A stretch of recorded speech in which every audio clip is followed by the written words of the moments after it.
Welcome to part 1 of our playthrough of Carnival of Madness, a Call of Cthulhu adventure set in 1970, published by Miskatonic Repository.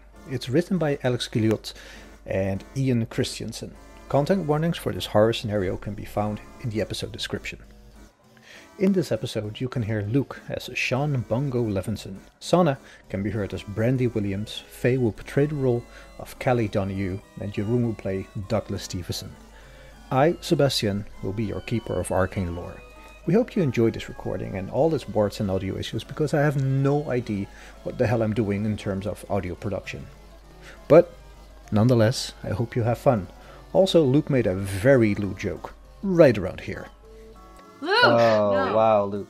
Anyway, welcome all to our Carnival of Madness campaign. Double one shot. Let's dive right in.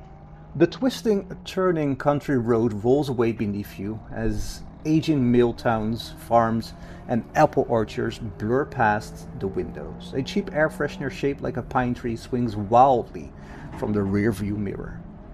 The brisk October air is kept at bay by the hot air pouring from the vents with the smell of a heater that hasn't been used in 8 months. Orange and yellow leaves blow across the asphalt in swirls as the setting sun dapples through the dense trees that line the road. You come to an intersection at the ruins of what must have once been a farm. The road sign to your right reads Dunwich, 8 miles, while the one on the left reads Aylesbury, 3 miles. A wooden sign next to the Aylesbury sign simply reads Carnival and has an arrow pointing to the left. As you stand there at that crossroad, there's an overwhelming sense of déjà vu as you look at the dilapidated barn at the corner and see a crudely painted phrase on the wall facing you. How do you run from what's inside your head? Can anybody roll me an ID roll? 99. Alright. 95. So that's 2 failures, 1 critical fail. Do we all have to roll? If you want to, you can. Yeah. I rolled the 97. 73 over 45. Woo! That's good. Let's get them all out of the way. We're going now. to die. Let's get them all out Right? of the way. We were now. going All to hit the fails. car and die, right? No. It's We just don't even make it to the fucking carnival. We die now. Sorry, Ed. just so you get an idea where this quote was from. But you have no idea. As the car continues, the music on the radio begins to fade as the DJ cuts in.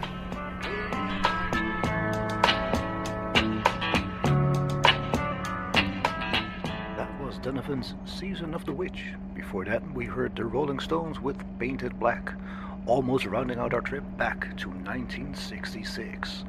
Our spooky tour of the 1960s continues after local news and weather with Jake Hitchens on your number 1 rock station, WAAF Worcester. State police are still searching for 11-year-old Alice Lambert, who was taken from the Worcester State Hospital 5 days ago by a man posing as an orderly. State Police Detective Brian Reynolds told reporters that while the investigation has been going slowly, they recently received an anonymous tip suggesting Alice may still be in Massachusetts. Alice is described as 4 foot 8 inches tall, 78 pounds, with blonde hair and hazel eyes. Doctors advise that her psychological state is such that she is unable to speak to strangers or make direct eye contact. Witnesses describe the suspect as being a white male in his mid-30s, slender, and of average height. He has short black hair, blue eyes, and was last seen wearing a white hospital uniform. Anyone with information should immediately call the Massachusetts State Police tip hotline at 1-800-555-3400. The Forgotten Child Foundation is offering a reward of $1,000 for any information that ultimately leads to Alice's safe return. Thank you, Jake. I can wholeheartedly say that everybody here at WAAF is praying for the safe return of Alice Lambert. Now, a quick word from our sponsor. Make Halloween fun with one-stop shopping at Woolworth or Woolco for your Halloween needs. Costumes from $1.83 to $3.99. Make Halloween fun and easy. Make just one stop at Woolworth or Woolco. Our spooky tour of the 1960s continues with Bobby Gouldsborough. No fun at the fair.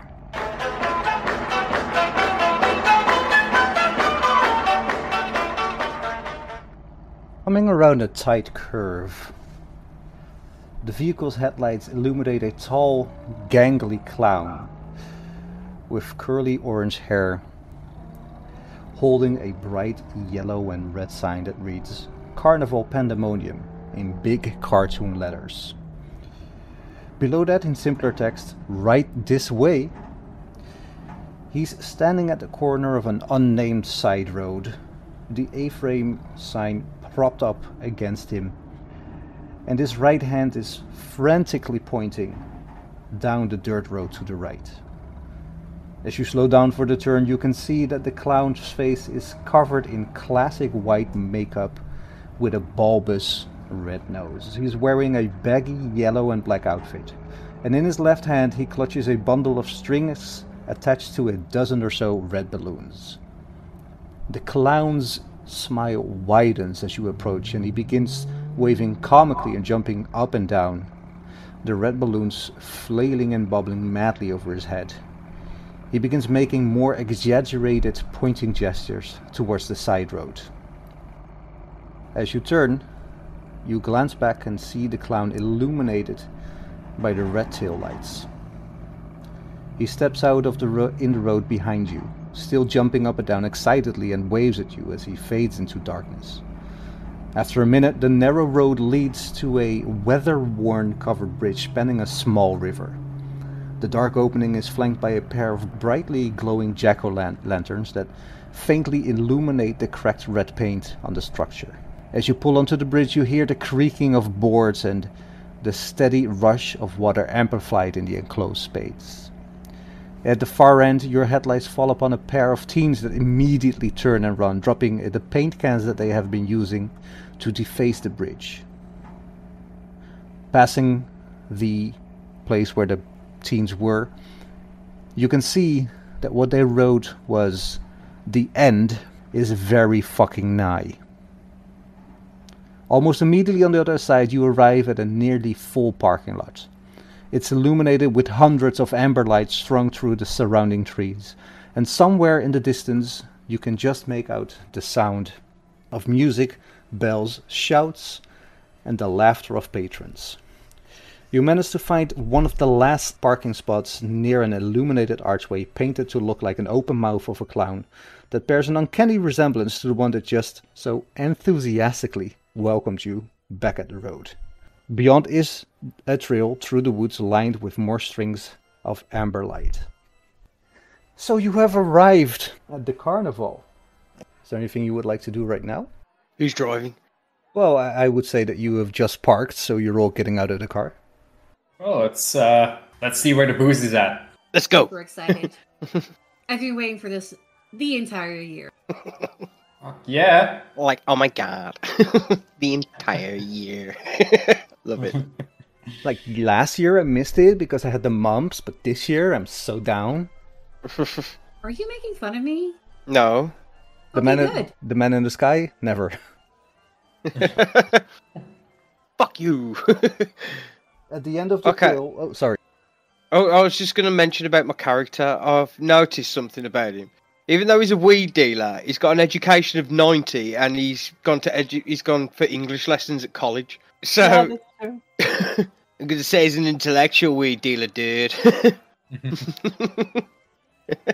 Well, I have to say the stereotype of a dopey drug dealer is highly overrated, because as a drug dealer you have to do math, you have to be social, you have to be eloquently speaking.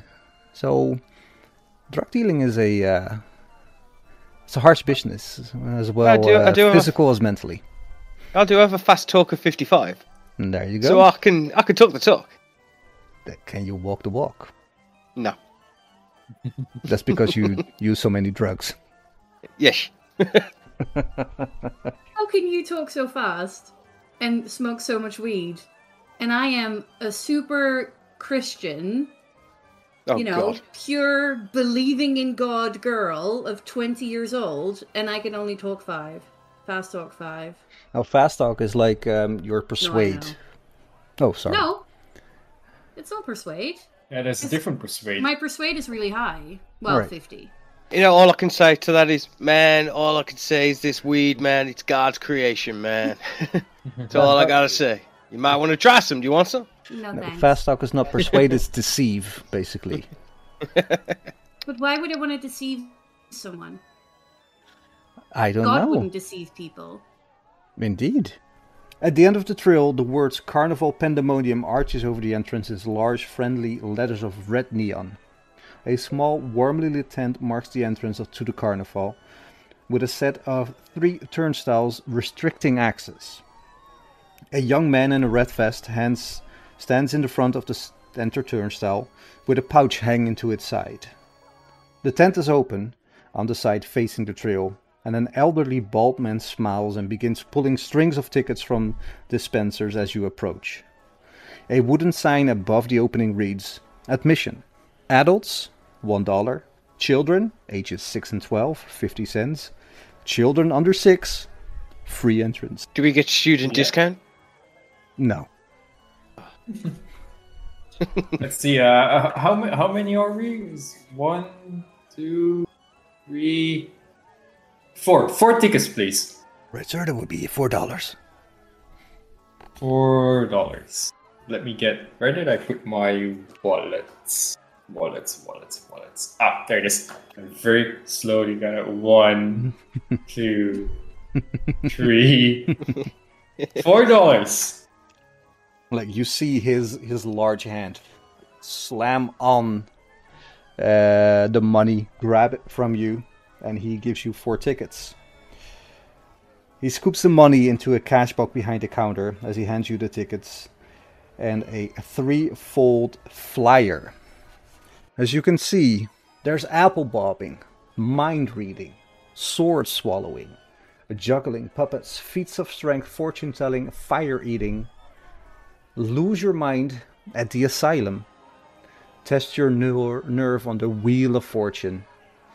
Don't miss our Halloween night special show, Night of Bedlam, featuring Lady Sari. Visit the astonishing freak show. Stay for the witching hour and get half off all adult beverages. Carnival Pandemonium. Fun and games, costumes, and rides. 6 p.m. to midnight. As you turn over the flyer, you see a map of the fairground. Does everybody have the layouts? Yeesh. Yeah. Where's the bar? Well. So you enter the carnival, I imagine? Yep. All right. Yep.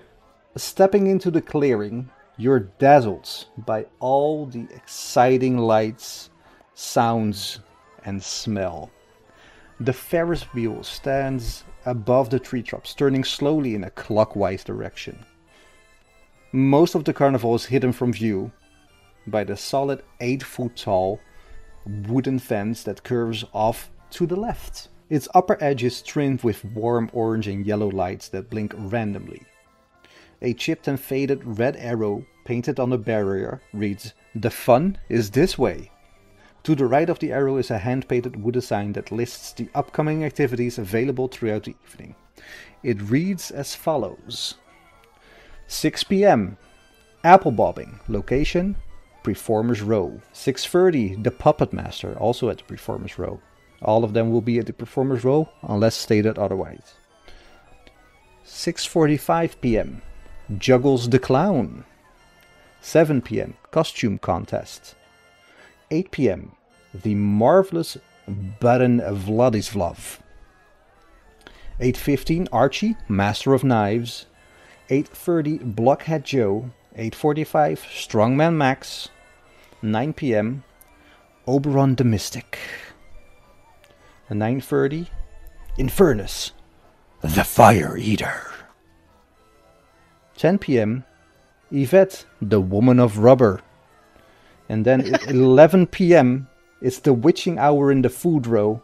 And 11:30 p.m. Night of Bedlam in the main tent. The carnival...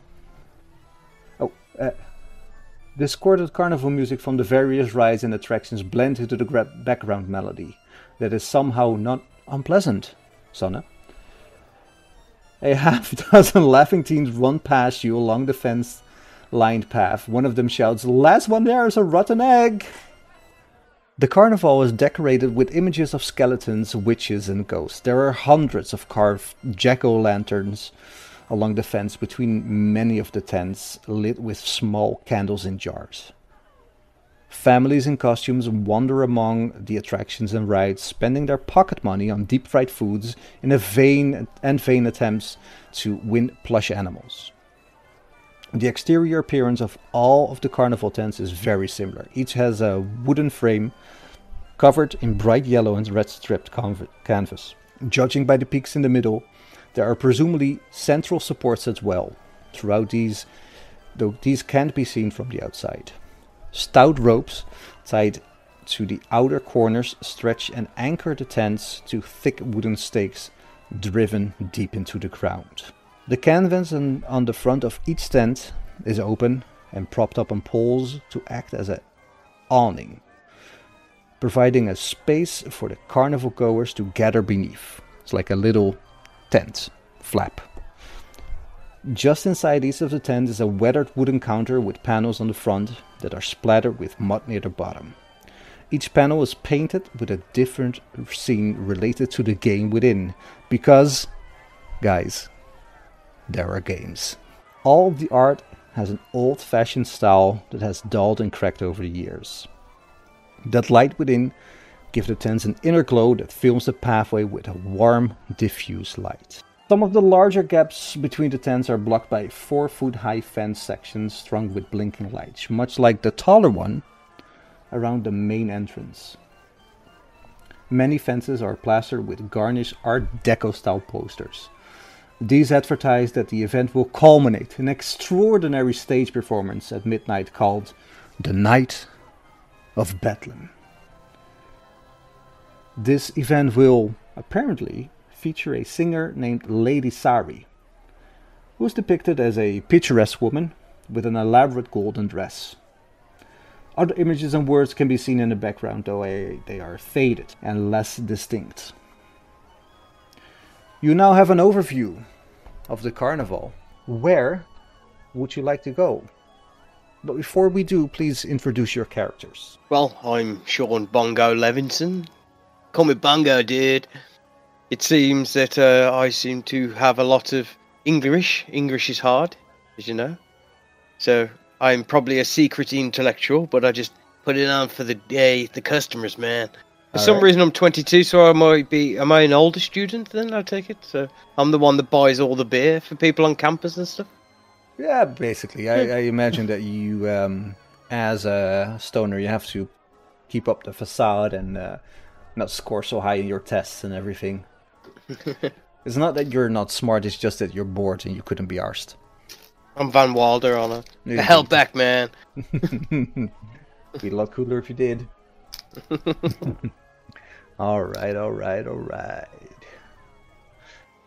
Alright, thank you.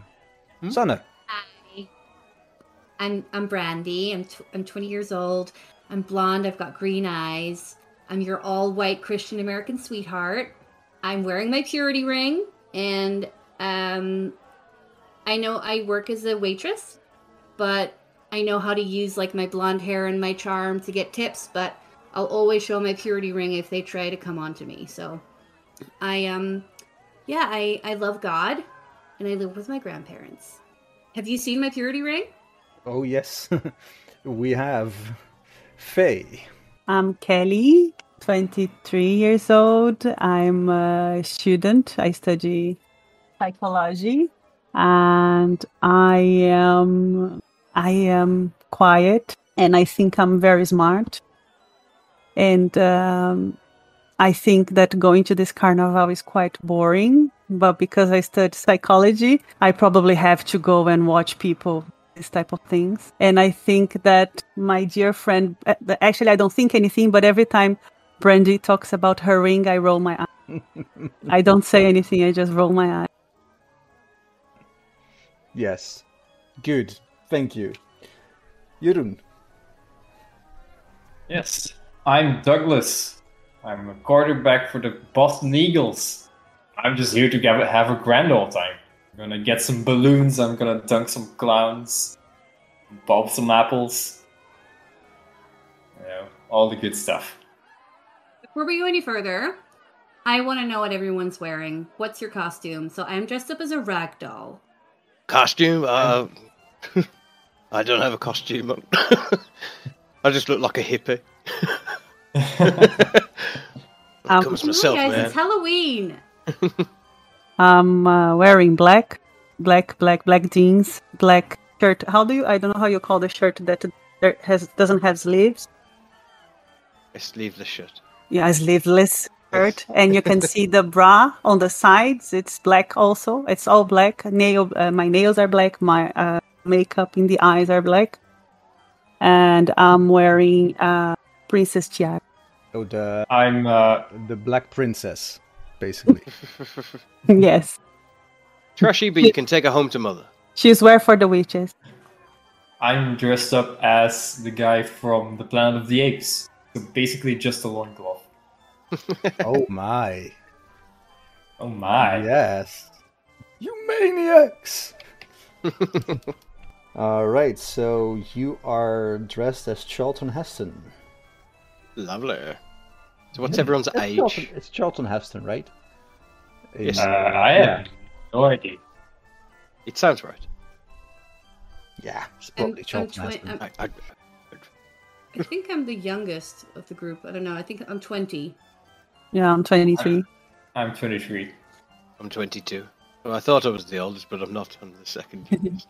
You may buy beers at the school, at the university, but here we can buy it for you. I don't want any beer. Not for I me. know, Brandy. I know. What are you going to drink then? Well, I was Brandy? going to. Orange soda. Orange soda. Did I sneak any drink in my bag? Is there a way, like Delta Green having a luck roll? But I've remembered that you spend luck, don't you, to make a roll You can work? spend luck, but what's your luck score right now? 70. So, roll a luck. So it's under 70. But is that a thing in Call of Cthulhu? Yes. Or is this- Yeah, let's just... if Yeah, it's not a thing, homebrew. it is a thing right now. 49 under 70. Yeah, you got a little flask with you. Bradley? Yeah, no, not Bradley. Douglas. Who's this? You go by Bradley? Dougie. Oh, Dude, who's this Bradley? Sorry. I'm already high, you know. It's dark, man. Want some gin? No, man, I'm gonna get some punch. I want some.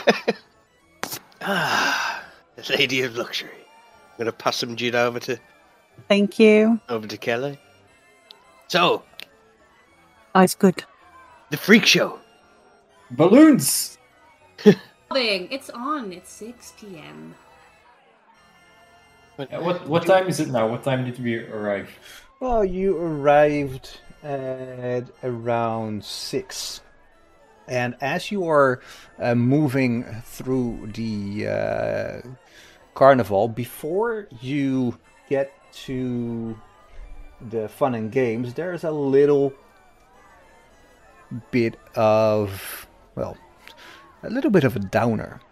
You see a few police officers handing out flyers, and it looks like they handed out most of them. They have about 10, 20 left between the two of them.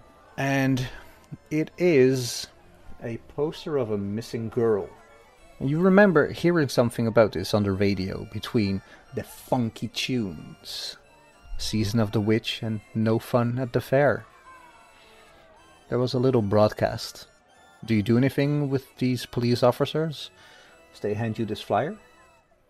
No. They are handing. I will take one with me. One fly. Yeah. Cool. I'll take one as well. Oh, shiftily shuffle past. And I say, "Is this the girl we were listening in the car? You think?" I think it is. I wonder why it says "Do not approach." Yeah, she's quite young. Well, whatever. I don't think she's going to be here. Come on, guys. Games, man. I'm putting a downer on everything, man. Yes. Let's go. You're going. So what do we do first? Yes. You are close to the balloon breaker or the whack-a-mole. What would you like to do? You can also pass these and go somewhere else. The world is your oyster, as they say. The carnival is your playground. Is the balloon breaker a guy who makes like animal balloons? Or I think it's where you have to pop balloons, right? Yeah, as you you see a few people throwing darts at balloons. Come on, Doug. Show us how it's done, man. right, man, come on, give me give me 5 darts. Right, so the counter is lined with metal cups, each containing 3 darts.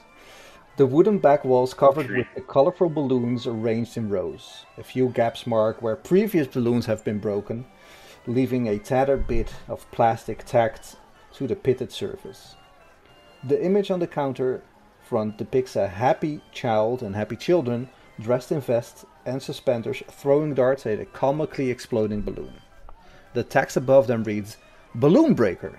A wooden sign hanging from the counter reads, 3 darts for a quarter, 1 small, 2 medium, 3 large.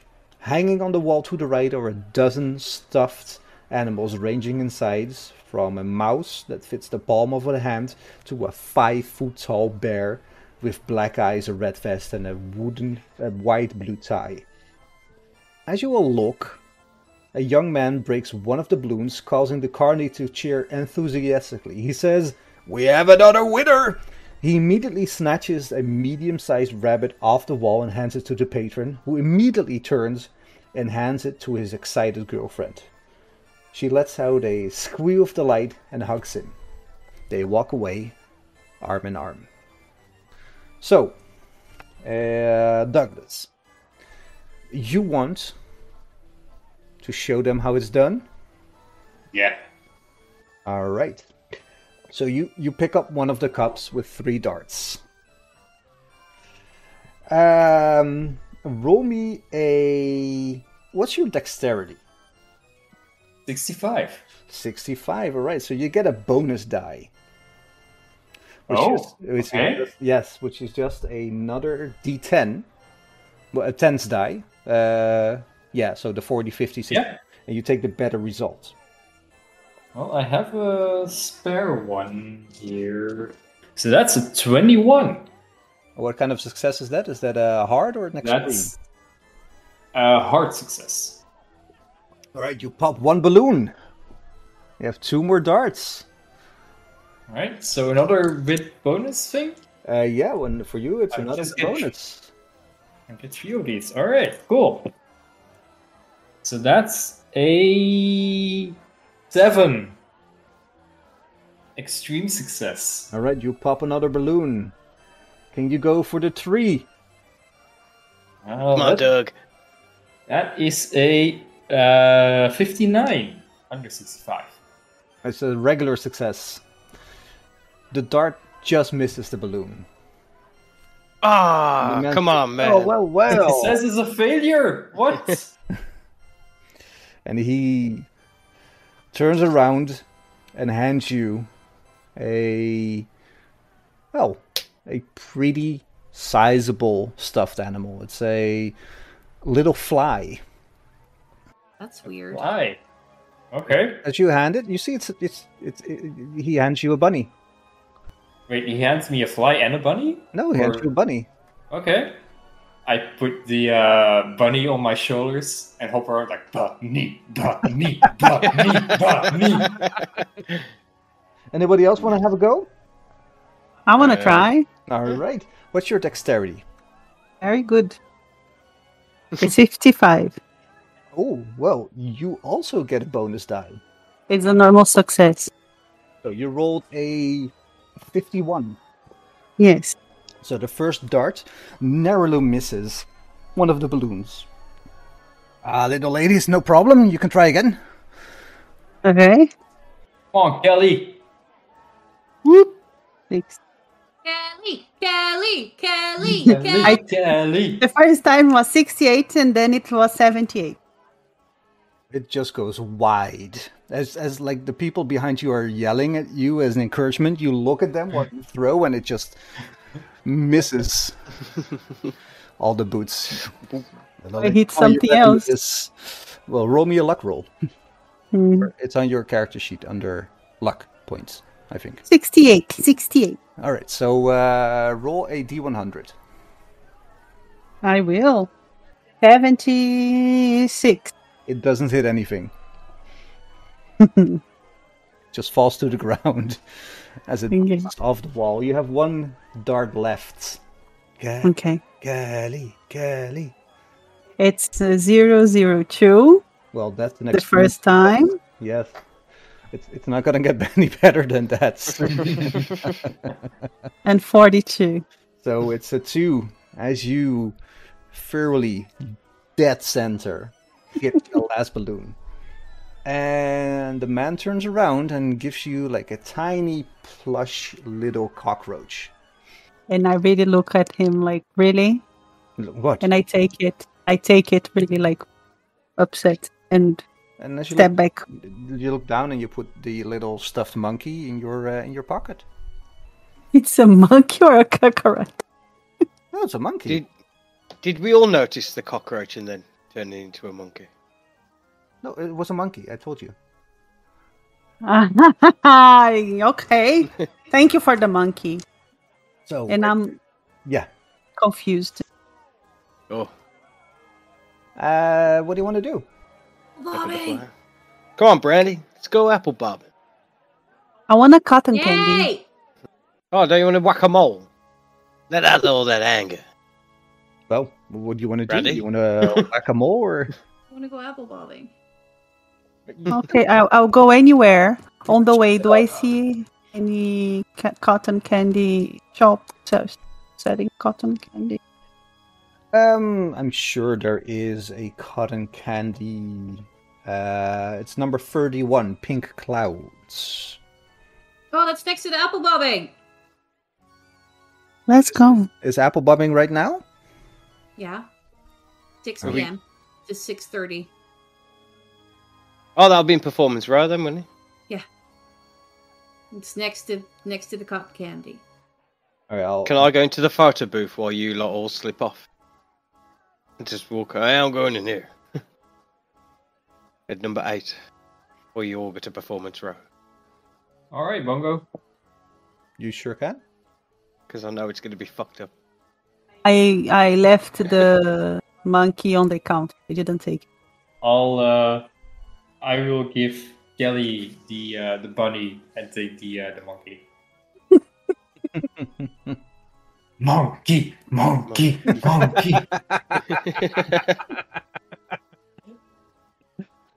And Kelly just rolled her eyes. Such a prominent display of toxic masculinity. So, Come on, guys, let's go. Let's go to apple bobbing. I used to do that at church camp. I really want to do it again. Amen. all right. Hey, man. As it's 22. Sorry, it's 36 different parts that I have to scroll through. There we go. 6 p.m. All right. Which means that Sean Bongo first moves past the photo booth and slips away from you guys. Do you want to do this stealthily, or just telling them I'm staying here and I'll see you at the... Well, I wouldn't say stealthily. It's more of that as we're all walking, I just go, ooh!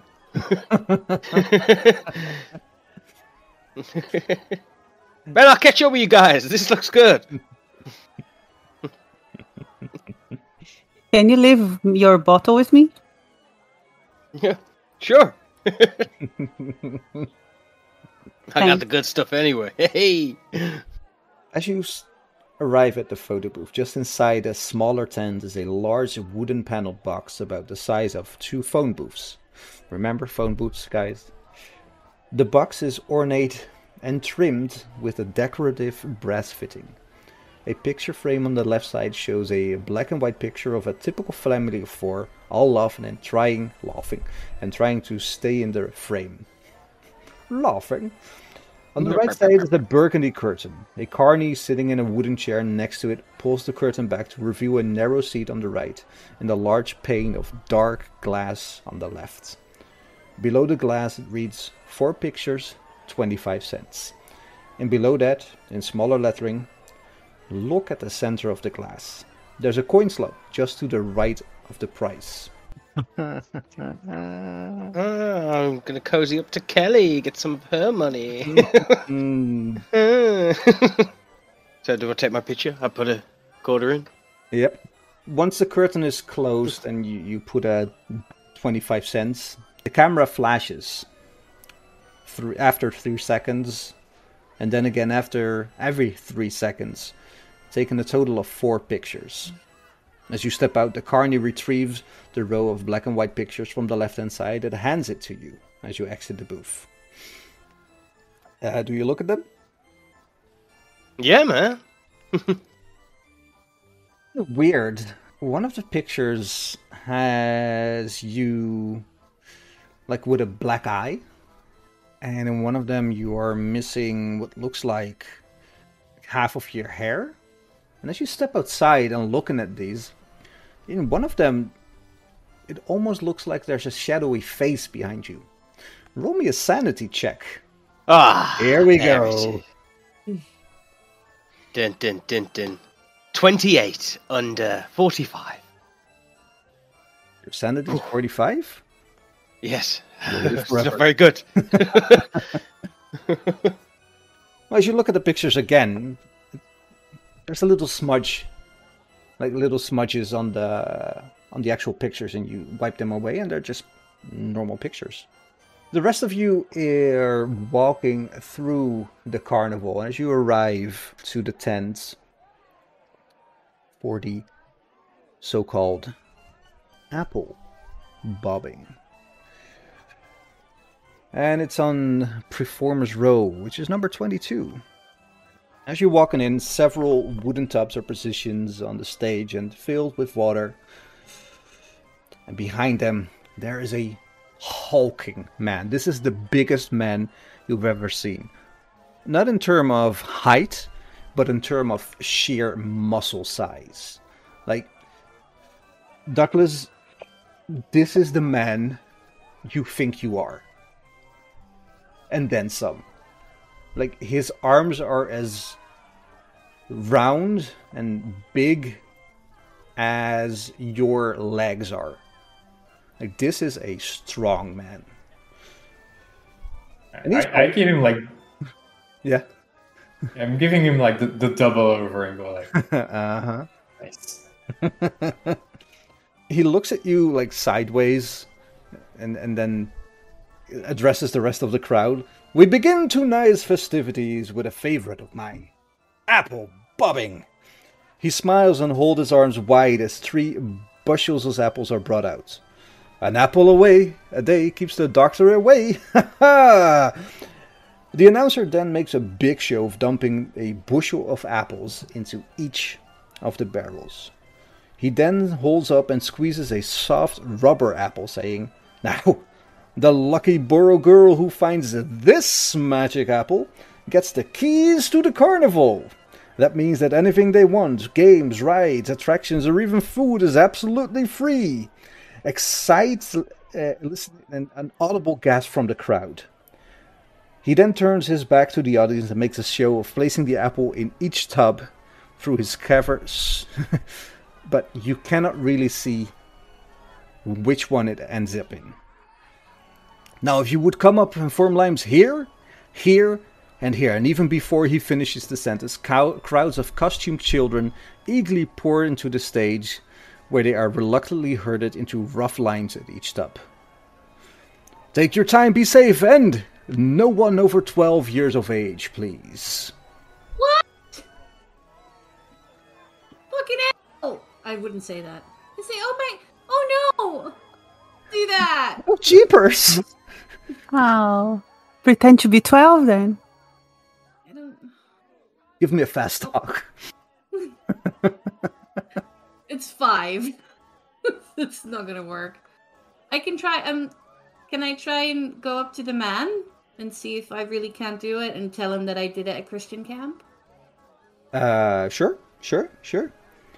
Hey, miss, again, maximum 12 years of age. And I gotta say, you don't look a day under 15.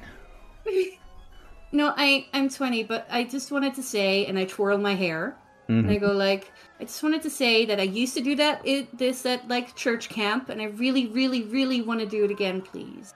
Are you? I mean, I don't even want the prizes. It's fine. I just want to bob an apple. And he looks at you, and he sees your chastity ring, and where he first is like, okay, he sees the ring and is like, oh God, one of these. Look, ma'am, sorry, no one under 12. I have my orders. Like, there's nothing I can do for you. Okay. But I walk. You're free to do anything else on the carnival, as long as you don't skirt the age limit. Are there any other age limits? Kelly, what you were walking up? Yeah, but let her say first, Brandy. Well, there's an age limit for drinking, and for the costume, there we'll do different categories by age. Like, I wouldn't want you dressed as you are in the 12 and under category for the costume. What? I'm a ragdoll. I know. And what a ragdoll you are. Okay, I'm gonna go now. Bye. All right. Kelly, you were walking up? Yes, I see that she didn't get it. Sir?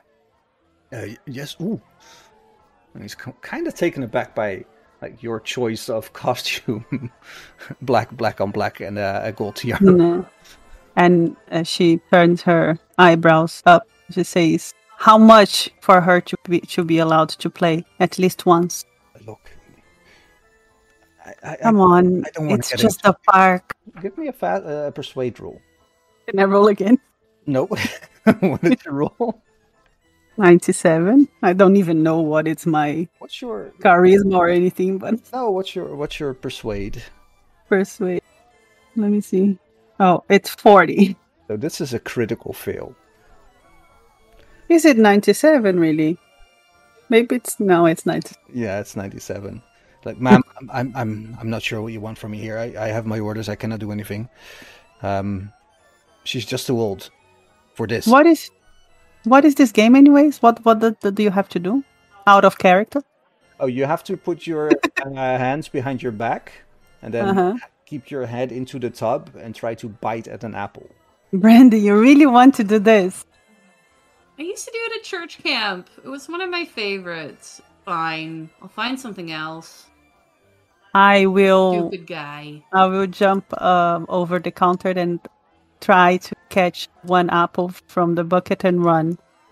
Oh, righty. Indeed, that is apple bobbing. First, the jumping over the counter. Give me a dex roll. That would be easy. Because I'm rolling so well today. Where's my dice? Dexterity, right? Yep. Oh, my dexterity is 55 and I rolled a 43. All right. The strong man looks at you and with a 27, he gets out his hand and blocks you before you can even jump towards the things. Like, ma'am, I don't want any trouble here, but I'm going to ask you politely to leave right now. Can you at least give me an apple? Can you give me an apple? It's not possible. You cannot give me an apple. And he looks and basically he's tired of your shit.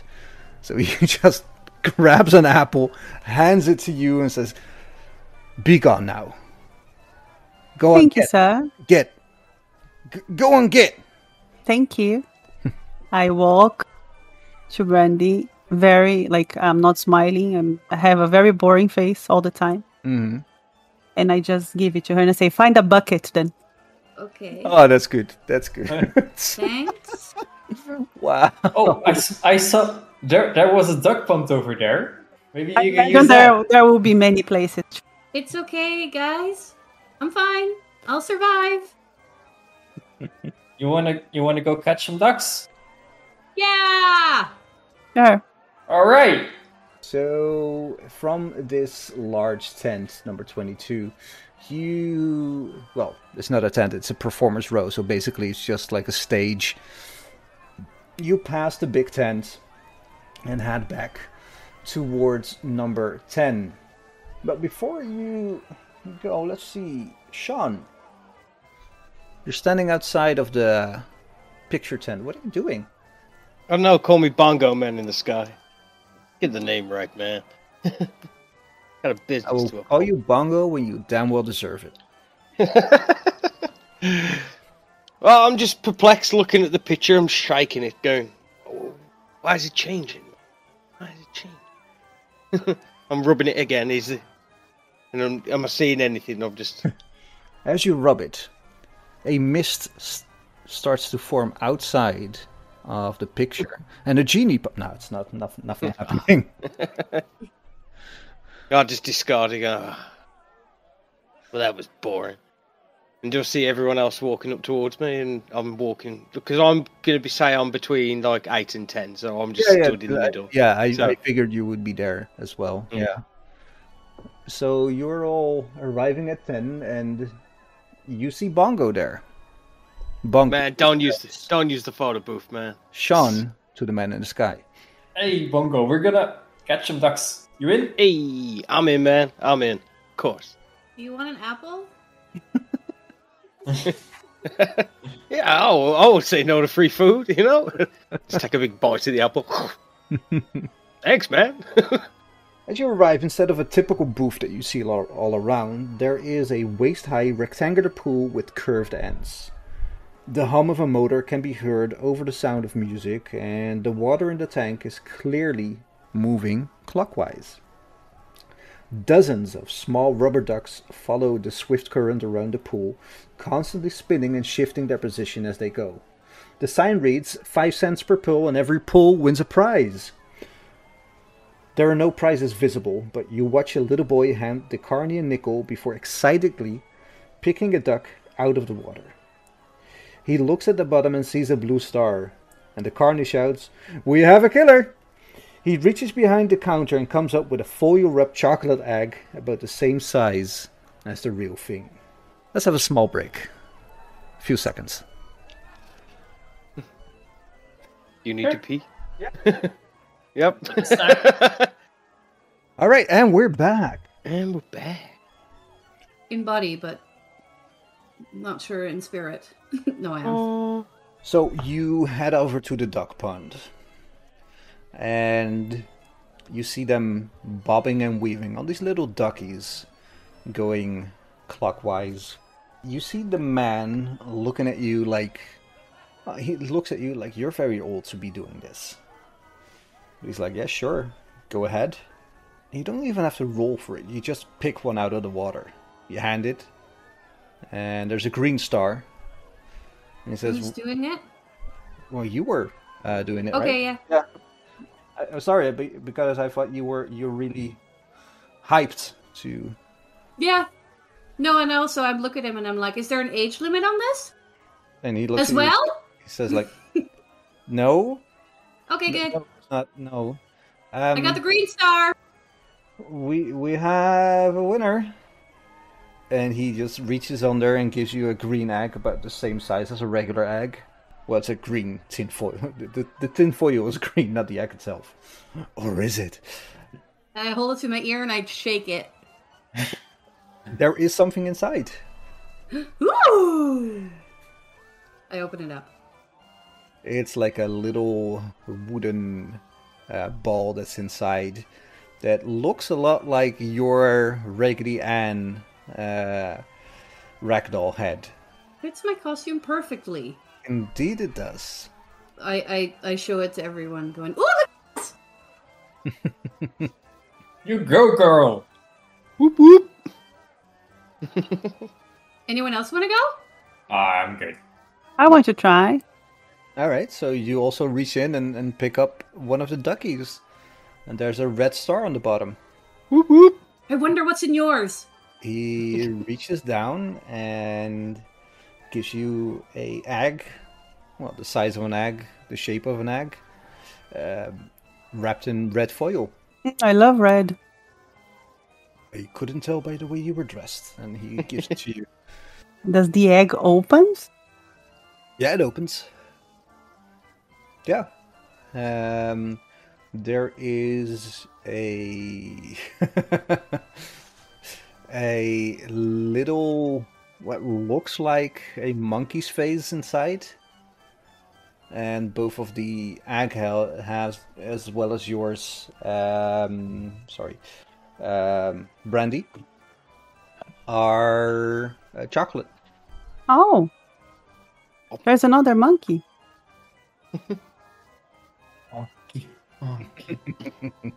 And I hand it to him. Here, there's a monkey. Goes well with my monkey. I ask if Doug and Bongo want my chocolate. Oh, I won't say no to free food, man. I got the munchies after all. I put my chocolates in my bag. Backpack. Don't know what I have. Backpack. Doug, I'm you want watching the chocolate? sugars, man. Oh god, okay.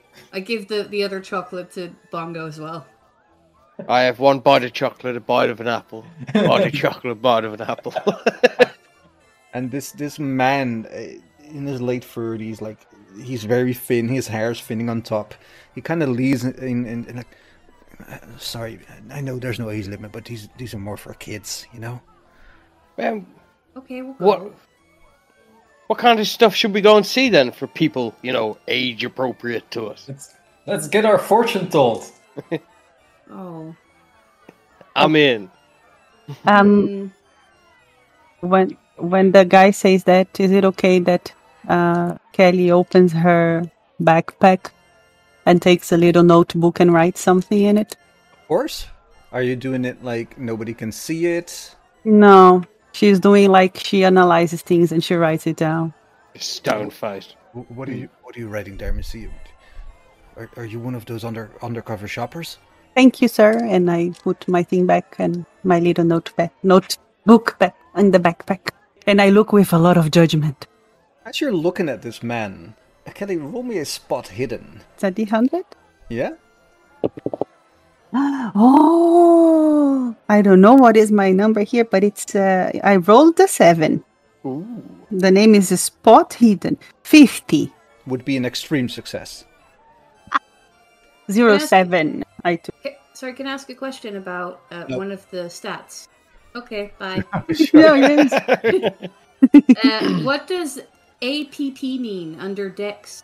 Oh, Appearance, yes. Okay, so I am very dumb, but very hot. Ooh. Wait, I want to correct something. Sorry. I was looking at somebody else's thing, but the number doesn't change much. It's 55, and my 55 and the numbers cut is 27 and 11. So it's So still a success. Yeah. As you're looking, you see that this man has a lot of lumps on his pasty skin. And only you see this. But one of the lumps in his neck opens and shows an eye. It locks eyes with you and closes immediately. Roll me a sanity check. Hey. It's also 100. Yes. And we're back to the 90. 90 what? 90. Just 90? Just 90, yeah. Because the other is 0. What's your sanity? My sanity is 70. Roll me a d6. Yes, the 6 is a normal die. Yep. 5. Here we go. Look at the excitement in the boss's eyes. Yeah. Here we go. All right, roll me a d8 as you take 5 sanity damage in one go. 5. You suddenly feel as if hundreds of bugs are crawling beneath your clothes. What do? I scream and start scratching my legs. Uh-huh. You all see this, but you don't know what caused it. What do? Say, what is it? What is this? Are And you I- okay? Yeah. No, it's like there's something inside of my pants. And I try to rip it off. I try to push a piece of... I'm wearing like tied black jeans. And they have those rocking... They have holes in it. You know, like when you scratch it to look a bit old. Mm-hmm. So I pick one of those that it's lower, close to my foot, and I push like to open it off. And I don't think I see anything. Do I see anything No, in my legs? you're checking, but there's nothing there. And that, more than anything, it's kind of freaking you out. But you still feel it crawling, and even though it's not crawling under your clothes, it feels like it's crawling under your skin. And just as soon as it arrived, the sensation, it's gone. I'm looking at them very scared. Probably just a bug, fuck, Kelly. Kelly? You probably got it off, Yeah. man. Just take a drink. okay? We'll be fine. We'll be fine, man. Yes, and I take a sip of what Sean has in the bottle. I don't know what that is. Maybe we should get you Passion some for water. gin. No, I don't need water. I need something stronger. I'm thinking now she's looking like what the... She opens her backpack, take her little notebook, and makes a note. Need beer. Buy more beer. All right. Bug spray. Anything you want to do? You have the Horror Carnival in front of you, and it's around 6:30. Do we have time for a fortune telling and still make the puppet master? No, because the Puppet Master starts right now, and it's only 15 minutes. What time is it again? 6? 6:30 p.m. 6:30. Let's go see the clown. You guys go see the clown. I'm gonna get my fortune told. Oh wait, can we would still be in time to get, or we can get the fortune telling done and then be time for the clown? Yeah, let's do that. It's You could- clown dunk, right? Oh, you mean No, juggle? it's Juggles the clown. Oh. Juggle. Juggles. Woo! Standing in front of Juggles the Clown as he's doing his juggling. Juggles. You head inside. Well, you don't head inside. Come on. I don't head inside. I stay outside because I don't think my church allows me to get my fortune told by a heathen. Heathen. Come on, Brandy. It's just for fun. You're wearing your ring, man. You'll be fine. Yeah. Protects you. Yeah, Go with that us. protects. Sorry, but that protects my virginity and my purity. But I still have to make the right choice, and I choose to stay outside. Are you At wearing this- a cross? Absolutely. Well, that'll protect you, man. Don't worry about it, man. God's got your back. No, I'm fine. You go inside. I want to know everything. I just don't want to get my fortune told. Well, maybe you can still come inside and listen to her and just say that you don't want to partake. A girl can have her boundaries, and these are mine. All right. Okay. Whatever, Brandy. And Douglas turns around. Monkey. Fortune teller. All right. So See you later. you head through to the fortune teller's tent. As you're standing outside, this smaller tent has a wooden sign standing out front. It shows a mysterious woman covered in elaborate veils sitting before a crystal ball. Above her it reads, Madame Fortuna, and at the bottom, Tarot or Crystal Readings 50 cents. The interior is concealed behind a red and brown beaded curtain with no hint of what's inside. What do you do? So, Doug, do we go in together, or do we just... You go first, and then I have mine done? Go on, man! Let's do this together, man. Is Kelly coming with us? Oh, absolutely, I am. Alright. All together then. Come on. And when I say that, I actually pull out my necklace. And it's like a very ugly horn. It's like a pagan symbol. What? It's like a pagan symbol, yeah. All right. Brandy, do you see this? Yeah, No. well, I do it to show her, actually, just because she said my God. she's wearing hers. Yeah. I wasn't wearing mine out. I'm wearing my purity ring, but not my cross. Kelly, you can try, but, you're still my friend, so. Oh, I love you. And she walks in with the guys. As you three pass through the beaded curtain, a narrow opening and a pair of dusky veils brings you into the middle of this rather atmospheric tent. The air is heavy with red ringe and... That was a weird sound.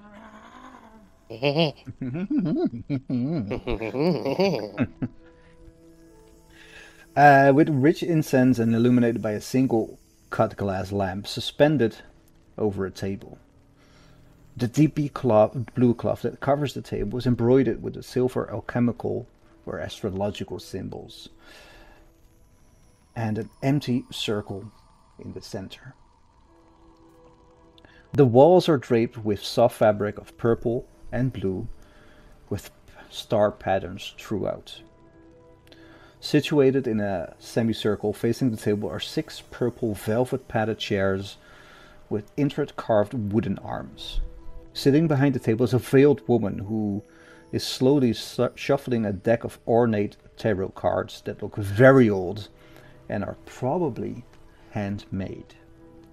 Her clothes are reminiscent of the 19th century, with a clear French and Italian influences.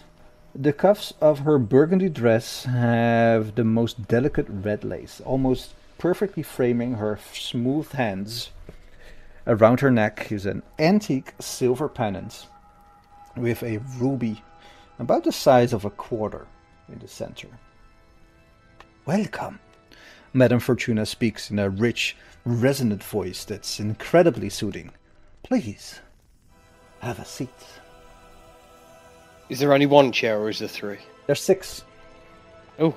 6 chairs. I sit down there directly opposite her. I'll sit in one corner too, like far, and I will take off my little notebook. I'm gonna sit right next to Bongo. Bongo, bongo. Now I have the song in my head. Without waiting for a question, Madame Fortuna... I was going to say Madame Eva. Madame Fortuna smooths the card from the deck and places it in the center of the circle on the table, carefully adjusting it to face you. The card depicts a young girl with 2 faces that blend together in the middle. The one on the left looks angry and full of malice, while the other one on the right is peaceful and kind. There are shadowy figures behind her in the darkness that feel malevolent, though no detail can be seen. You as a group are shocked that this girl looks remarkably like the girl from the poster. The Dark Twins, she whispers, inhabiting one form but in constant turmoil. The light and dark struggle for dominance, and yet one cannot live without the other. She is lost and could yet be found her way out if someone would but reach out and help her. Madame Fortuna immediately flips another card and lays it sideways atop the first. This card features a nude woman standing in front of tattered curtains of pale, dust-colored fabric. Her face turned upwards with a look of religious ecstasy, and her angular features. Above her head she holds an ebony dagger, the blade pointed down towards a small figure in a flowery dress curled on the floor at her feet. The ritual. She pauses for an uncomfortably long moment before saying, Someone dark approaches from a great distance, invited by a woman of power and great age. You must not let her open the door for him when he arrives. Madame Fortune lays another card between the other two and herself. It depicts a simple throne carved of wood on a vast plain of ash. It is framed from behind by a pile of bleached human bones and sinew. Sitting on the throne is a burning scarecrow of straw, bundled sticks, and jute twine draped in bits of decayed fabric. Apart from its general outlines, it is utterly devoid of any features that might be recognizable as human. The fire has spread to the back of the throne, leaving a charred black. The burning throne, we see here that behind every tyrant are the remains of those that they sacrifice to achieve their power. But we also see that a king has no power without a throne. You look down and another card is on the table, just to the right of the other two. You did not see Madame Fortuna place it there. She says, The broken sky. This card shows what looks like a negative image on a night sky with dark points against a slate gray background. Circling in the sky are what look like giant wasps attacking a crowd of people in the background. In the foreground is a woman looking away from the grim scene. She has a cloth tied around her eyes, and one of her hands reaches out as if feeling her way to safety. This card warns us that focusing on a threat only gives it the power to harm us, and that we must look away in order to find salvation. The next card is laid on the left, and this one depicts a forest edge at night. As you look closer, just inside the tree line can be seen dozens of pairs of predatory eyes. The moonlit grass in the foreground is speckled with red. On the ground, at the edge of the trees, is a smoking flintlock pistol with a bloody grip. The wolves. She taps the card. This warns the traveler to not stray from the path, lest they fall prey to the unknown. Evil lingers in the dark places, so you should always travel the path of light. A final card is placed directly in front of you, completing the cross in the center of the circle. This one depicts a city skyline silhouetted against a crimson sky. Countless fires burn throughout the ageless metropolis, sending pillars of black smoke into the bloody sky. Madame Fortuna's voice sounds muffled, as if she's speaking from another room. If she mentioned a name for the card, you didn't hear it. Instead, you hear a kind of background murmur that resolves into the sound of distant screams, breaking glass, explosions, and, most disturbingly of all, insane, gibbering laughter. You're standing in an alley between a pair of nearly identical brick buildings. A dozen feet ahead, a street is lit only by flickering firelight. A single figure runs into view. She turns towards you with a look of absolute terror on her face. She takes a step towards you, but before she can take another, she is jumped by a mob of feral children who begin to devour her flesh while she screams. A sudden sound behind you causes you to turn abruptly in alarm, fearing a similar attack, but there is only a single girl, whose name you know to be Alice. Her hair is tied at the back in a ponytail with a large yellow ribbon. Her dress is light with ornate floral patterns, and her shoes a polished brown leather. She would have been the picture of innocence were it not for the dagger protruding from the top of her head. Only a little blood pooling around the wound, until she smiles, reaches up, and yanks the blade from her skull. A veritable gout and spray of blood erupts, showering her face and head. Her smile never wavered. "You could have saved me," she says with an unsettling giggle at the end. You could have saved us all. She looks back, and only then do you see that the alley is filled with children. All of them covered in blood. You reflexively turn away, only to find yourself face to face with a woman of extraordinary beauty, with black hair and sharp, angular features that you recognize from somewhere. She examines you without expression before saying, "This is the best you could find, Aurora. I know that you were up to something, but really, this is just embarrassing." A moment later, a disembodied voice that seems to be coming from everywhere says, "You used to be more than this." The woman responds with a mirthless smile. "So did you." You suddenly jerk out of your seat and find yourself in Madame Fortuna's stand. The cars and Madame Fortuna are no longer there. All that remains is the echo of a phrase in your head.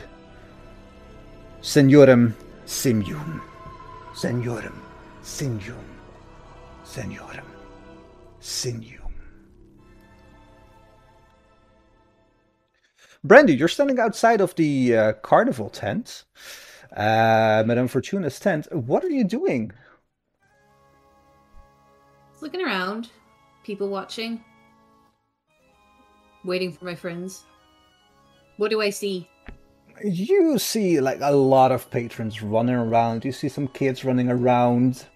Roll me a spot hidden. 24 under 45. So a regular success. You see like a couple walking by, and you hear the young man, say to his girlfriend, like, "Last time I was here, they spiked my beer with LSD or something because it was so weird." As they walk past, you see a few patrons around. You see some children running around in costumes. One of them is yelling, "Let's go see Juggles! Let's go see Juggles! I want to be there for the costume contest!" Time passes. Are you wearing a watch or something? Don't think so. I'm definitely not. Not that we can see, anyway. My grandparents think that I'm sleeping over at Kelly's, so they don't know where I am. Ah, alright. So I don't need to know the time, because I don't have to be home. That's the spirit. It feels like they're inside there for a very long time. And as you hear over the den of the music, "Thank you, Juggles the Clown. Next up is the costume contest." Fuck. That is a long time. What do you do? Can I walk around so I'm sort of between 16 and 17. Can I get closer to the tent and sort of see if I can hear what's going on inside? See if I can hear. See if I can hear. No, can I hear? Can I hear if I can hear? Well, you can hear if you can see. That's why when you arrive somewhere, you put your music down so you can see better. Yes, exactly. Roll me another spot hidden. Or not. Or just leave. Or leave. Or just leave, yeah. Also a possibility. And mute yourself while you're trying to get back. I tried to unmute and accidentally just clicked the wrong thing. Sorry. No worries. So that's 44 under 45, so it's a regular success. All right. You're listening, but you don't hear anything inside. What would Jesus do? Jesus would go save his friends, but then I don't know if they need saving. What does the entrance look like? It's like a beaded curtain that you cannot really see through. Okay. I want to walk up to the beaded curtain and go like, "Hey, guys, are you okay?" There's no answer. Then I go, "Hey!" People are looking at you as they walk by, but there's no answer from inside the tent.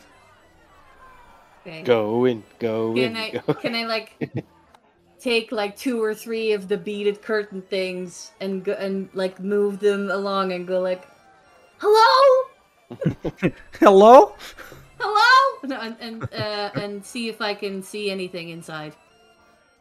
You're looking, and it's just a set of 7 empty chairs and an empty table. And I think that's the part where we're gonna stop. No, fuck you. We'll carry on next time. No, oh my friend. Thanks again for listening to our playthrough of Carnival of Madness. If you'd like to hear more, search for Zero Dead Productions on YouTube or wait till we'll upload our next session. You can also contact us on Zero Dead Pod on Twitter. See you next time.